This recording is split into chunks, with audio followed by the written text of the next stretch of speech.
Maganda umaga, tanghali, hapon, gabi sa zodiac sign na Cancer. Requested po ito, ha? Okay? So kung may mga zodiac sign kayo, gusto nyo ng reading, yan. Comment lang po.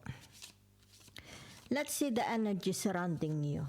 Today is Wednesday, 13th of May to 20 of May. Salamat po. General po ito, ha? Yan. Cancer with the water element.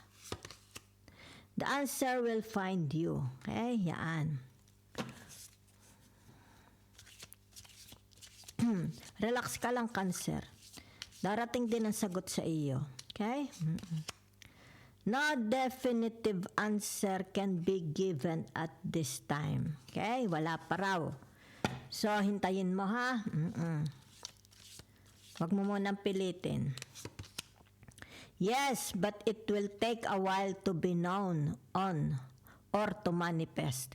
Yes, but it will take a while to be known or to manifest. Yan, ha? O, maliwanag.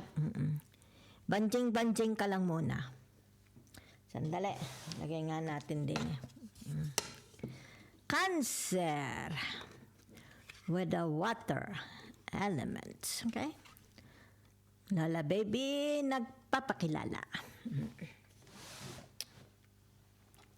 Let's see the energies for our dear Cancer. Okay? Beginning May 13 to May 20. Okay? Oops! Sandali at hubad. Baka tayo ma-censored. Okay, magagalit si YouTube. Sandali lang at may nag-message. Touch yung akin lang ang pamangkin, ha? Okay. Okay. Okay. Okay. Salamat. Pasensya na. So, naririto ang tinatawag na The Magician. Diba? Ruled by Mercury. Diba? Yan. So, ibig sabihin nito, ito yung tinatawag na it's like ayaw mo nang makidil. Diba? Ayaw mo nang magkaroon ng tinatawag, it's like pagtulong, di ba? Kasi bumaliktad. Okay? You're not in a position to help, okay? To support. Yan, ha? Kasi narito, di ba? Yan. Maybe sabihin na nating tulong ka na ng tulong, di ba? Maganda ang layunin mo. Pero, kumbaga dito, ikaw pa ang napipintasan. Okay? Yan. Kumbaga dito ikaw na siguro ang gumagawa ng lahat-lahat para sa kanila, pero ikaw pa ang masama, 'di ba? Ikaw pa ang napipintasan, ikaw pa ang nasisisi. So, ibig sabihin ang nakikita kong dito, energy nyo is ayoko nang tumulong, 'di ba? Yan. Okay? Yan. It's like tulong nga ako ng tulong. Ako pa rin ang masama, 'di ba? Yan. So, nakikita rin dito yung tinatawag, you give, but you don't receive. Okay? Wala kang napapala sa pagtulong. Diba? Tulong ka nga ng tulong. Wala namang nabalik. Ay di, umupo ka na lang. Yan ang energy, ha? Yan. So, naririto ang tinatawag the Ace of Swords. Diba? So, ito, diba? Ibig sabihin nitong energy na ito, narito ang the Ace of Swords. Diba? Yan. So, ibig sabihin nito, yung tinatawag na masyado kang ito yung tinatawag na sa halip na mag-engage ka, 'di ba? Dito sa Ace of Swords, 'di ba? Masyado ka ditong focus, di ba? Concentrated, di ba? Yan, oh. Ang mata mo masyadong nakatuon, di ba? Tuon na tuon dito sa Three of Cups, okay? Yan. Kung kaya dito, may mga dumadating na, pero napapalampas, okay? Napapalampas mo, okay?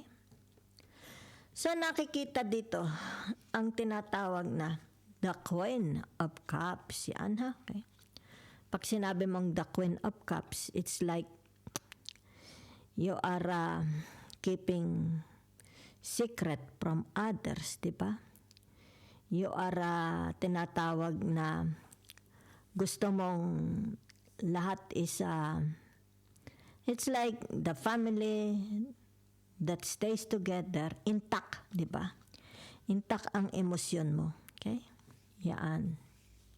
Kung kaya dito, meron ditong, it's like tinatawag na balita. It's like ang balita, di ba? Ang news. Okay? Yan. Pero, hindi mo napapansin. Okay? Sapagkat masyado kang, it's like masyado kang carried ng iyong emotions. Di ba? You're very, very carried. Carried kayo ng emotions ninyo. Okay? Maaari tayo family, marriage, di ba? People you love, di ba? Yan, maybe siblings, di ba? Yan. Kasi kita mo dito, di ba? Yan, no? It's like ikaw ang utak, di ba? Ikaw ang utak. Yan, no? Di ba? Yan, no? Kumbaga dito yung tinatawag, parang ikaw lang ang may alam, di ba? Yan, no? Bawa sabihin natin baka ito yung mga apo mo, ikaw ang nagbibigay ng tinatawag na allowance nila pagpapasok sa school, di ba? Maaari sabihin natin ito yung mga apo mo, mga anak mo sa bahay nyo nakatira, di ba? O kaya narito, di ba? Ibig sabihin nito, yung tinatawag, paano mo, okay? It's like dala-dala mo ang pamilya mo. Mahal na mahal mo ang pamilya mo, di ba? Maybe sabihin na natin you're a teacher, di ba? Yan. Magbibigay ka ng good grades if they are good students, di ba? Yan, no? Kasi nakikita dito your emotions, di ba? It's like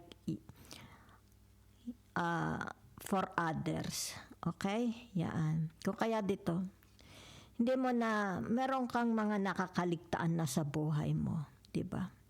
Yan. It's like you're the breadwinners, ikaw ang gumagawa, lahat-lahat para sa kanila, para intact, di ba? Ang tinatawag family ties, okay? Yan, no? Whatever is this, yan ha? So, let's see your other energies. Cancer. Alapat, rin napasama na din. Tayo, napasama na aring dalawa.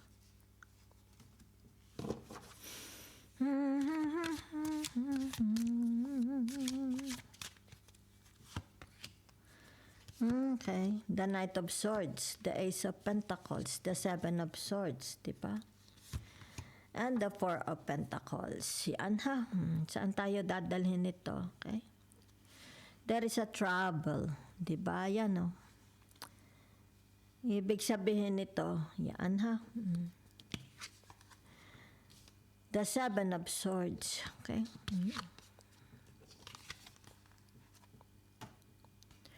So, it's like dito, okay? Kung ano meron ka, let's say sabihin na natin mga titulo ng lupa, alahas, pera, gwardyadong-gwardyado mo. Diba? Yan. So, maaring for some of you, diba? Tinatawag na kung halimbawa may bibilhin ka, hindi lahat binibili mo. Diba? It's like you're a smart person, wise. Very wise kayo, especially pagdating sa pamemera, sa pagbili, diba? It's like kung halimbawa nagpunta ka sa shop, nakita mo lahat siyaan, 'di ba? It's like hindi mo lahat bibilhin, isa lang, 'di ba? Yan. smart shopper. Siguro smart shopper kayo. Okay? Kasi narito yung tinatawag pag-iipon. Yan ha. Maybe sabihin na nating para makatipid ka, 'di ba? Yan. Gagamitin mo na lang halimbawa sabihin natin your car, 'di ba? Maaari ito sabihin na nating meron kayong pupuntahan, a travel, okay? A travel trip. Yan ha. So, maaring to sabihin na natin kung ano itong yung inipon ninyo, 'di ba? Gagamitin ito. Yan ha. Kung saan man kayo papunta. Kasi pag sinabi mong the Knight of Swords, maybe sabihin na nating may kinalaman ito sa mga family, okay? Friends, 'di ba? So, ibig sabihin nito, yung tinatawag na your money, 'di ba? Yan. Kailangang hindi maubos, 'di ba? Yan. Yan, nakikita ko lang dito, smart kayo, very very smart when it comes to spending money, okay? So let's see your other energies.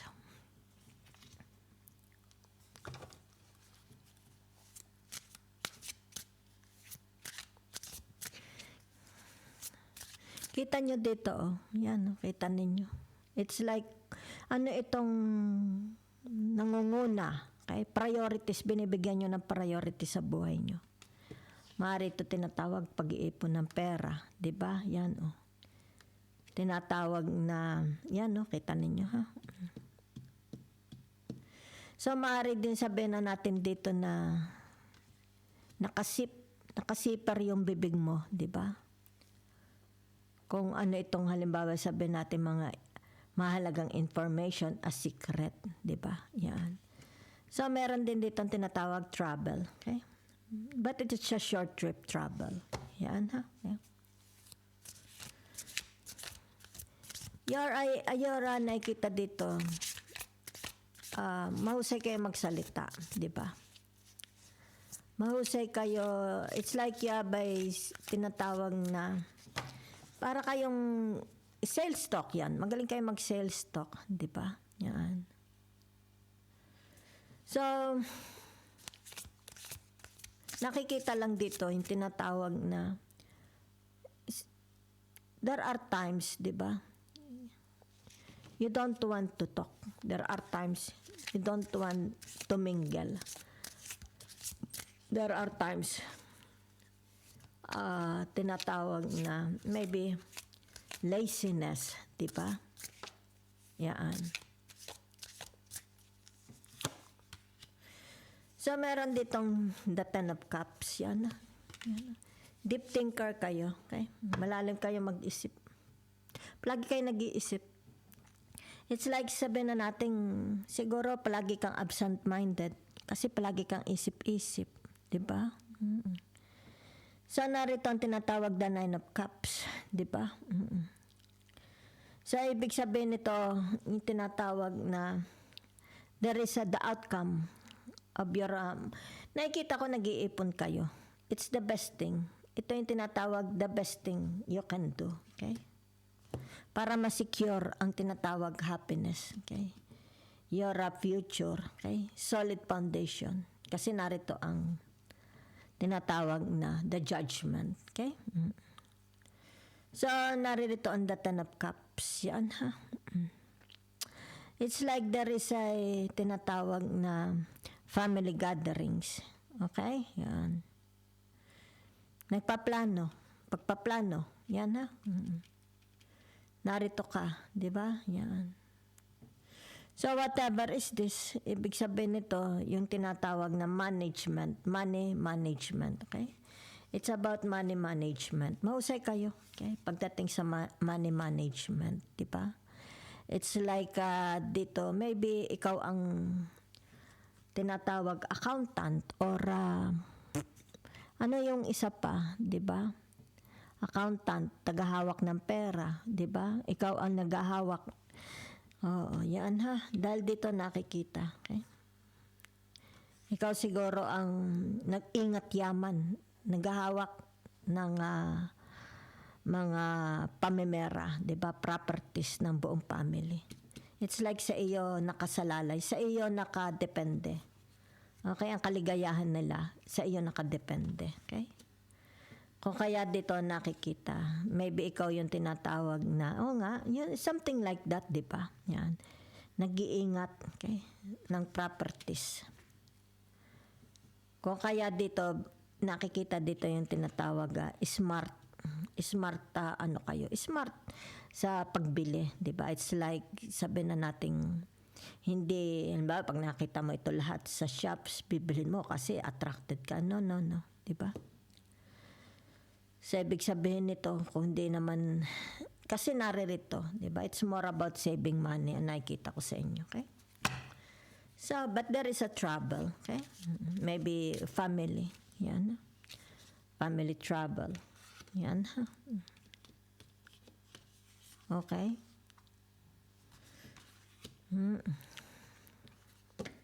Pero meron ditong, it's like tinatawag na kaganapan, maybe at graduation, success ng mga children, di ba? Yan. It's like, sabihin na nating honor student ang bata, di ba? Dito. So, kumbaga dito, it's like, magbibigay ka, di ba? Nang tinatawag na, ayan, honor ka, bibigyan kita ng, bawa sabihin na natin ng 10,000, ipunin mo, di ba? Yan. Or magsha-shopping ka para sa bata, okay? Yan lang nakikita ko.